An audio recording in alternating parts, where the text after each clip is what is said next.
Hello and welcome to the 8-man hard mode Cartel Warlords boss fight guide. My name's Hayete, and today I'll be covering everything you need to know to successfully complete this 6th fight in the Scum and Villainy operation. For this encounter, we suggest you bring a standard composition of 2 tanks, 4 DPS, and 2 healers. Any class composition will be more than capable of beating this fight. So before we get into it, let me quickly cover the DPS requirements for this fight. The encounter has an enrage time of 7 minutes, 0 seconds. As you can see here, the DPS required for this encounter is fairly low when compared to current 4.0 class DPS capabilities. The adjusted total DPS needed was reduced by 3000 DPS to account for a 1500 DPS contribution for each one of your tanks. Alright, so let's jump into what you really care about: how to beat the fight. So there are a few things that need to be covered before we get into that. The first is the kill order. The fight has 4 bosses, which should be engaged one at a time. Each time a warlord is defeated, the remaining warlords will gain a new ability or mechanic that needs to be accounted for. Because of this, there exist 24 different possible kill order combinations. So, instead of covering each combination or even what each boss gains as warlords are defeated, I'm going to just cut to the chase and tell you the best way to handle this fight with the easiest kill order. So with that said, if you decide to do a different kill order, you will see a much different fight than what will be covered here in this video guide. Okay, so on to the good stuff. The first 2 things I want to cover are debuffs and buffs. Near wall is a debuff gained by any player standing within 1 meter of the walls. This debuff will not be a concern until later in the encounter. Battle Companions is a buff shared by all warlords. This buff causes any warlord below 80% health to heal a considerable amount of their own health when any warlord is defeated. Alright, so let's talk about our suggested kill order. After testing and analyzing all possible combinations, our suggested kill order is Horik, Gar, Sunder, and Tuchuk. So on that, let's step through the fight engaging that kill order. Before the fight is initiated, you'll need to assign one of your tanks to Tuchuk and one to Sunder. We highly suggest assigning your most mobile tank to Sunder, usually a Vanguard or Power Tech. The tank on Sunder will literally be kiting him around for half the fight. Vanguards and Power Techs can go half the fight without ever taking damage from Sunder if done properly.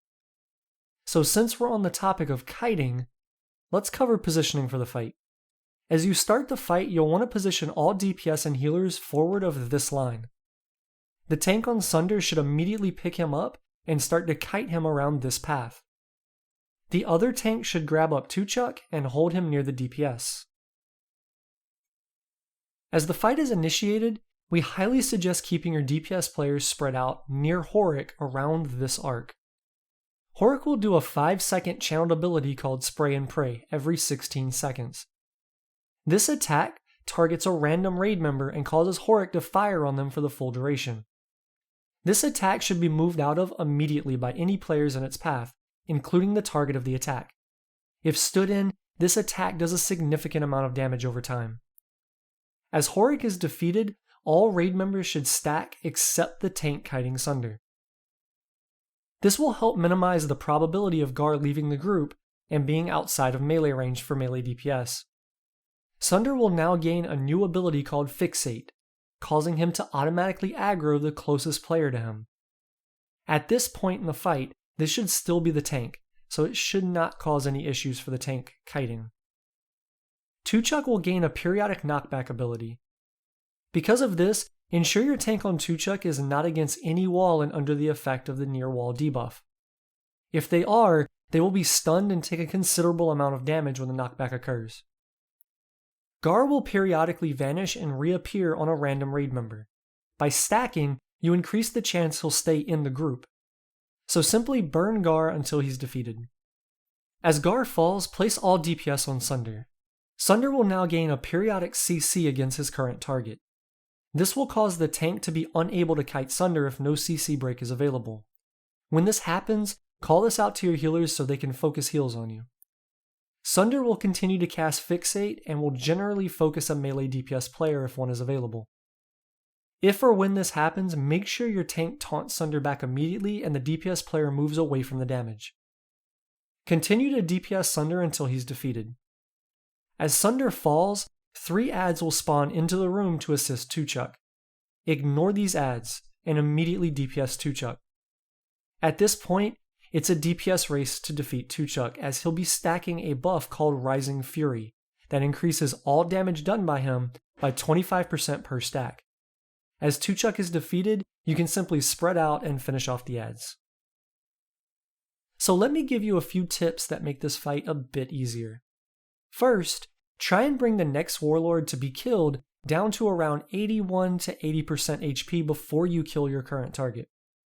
This can be easily accomplished using dot spreads and AoE. Just be sure not to get it below 80%, otherwise once your current target dies, they'll heal to full. This helps a great deal in getting through the fight quickly. If you only do this for one of the warlords, do it for Tuchuk to get ahead of his damage increase.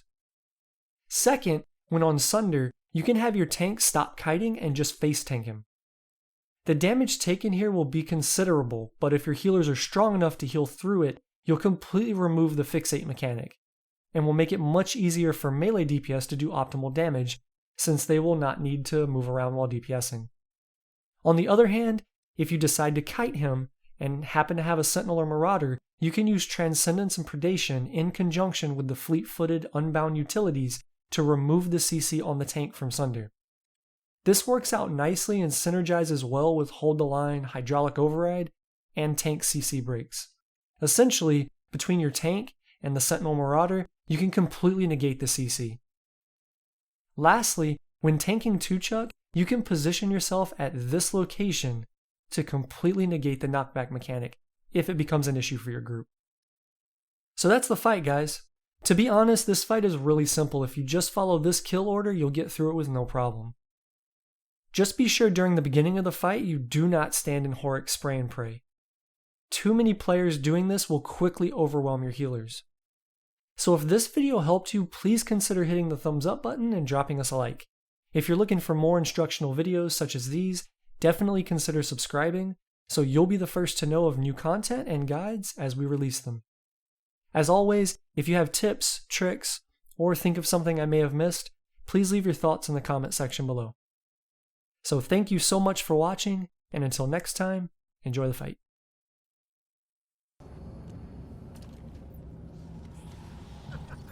Still want to fight, huh? Let's give 'em one!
Run.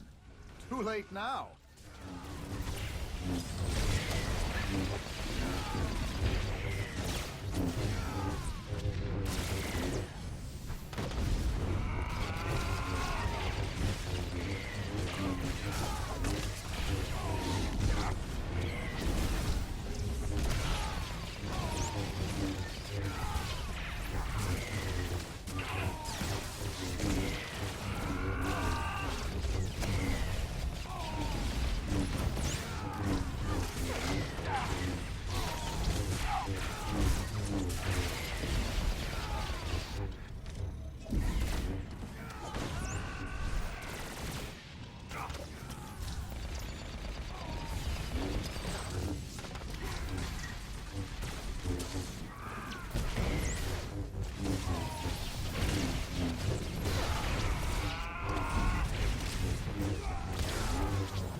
army to kill me.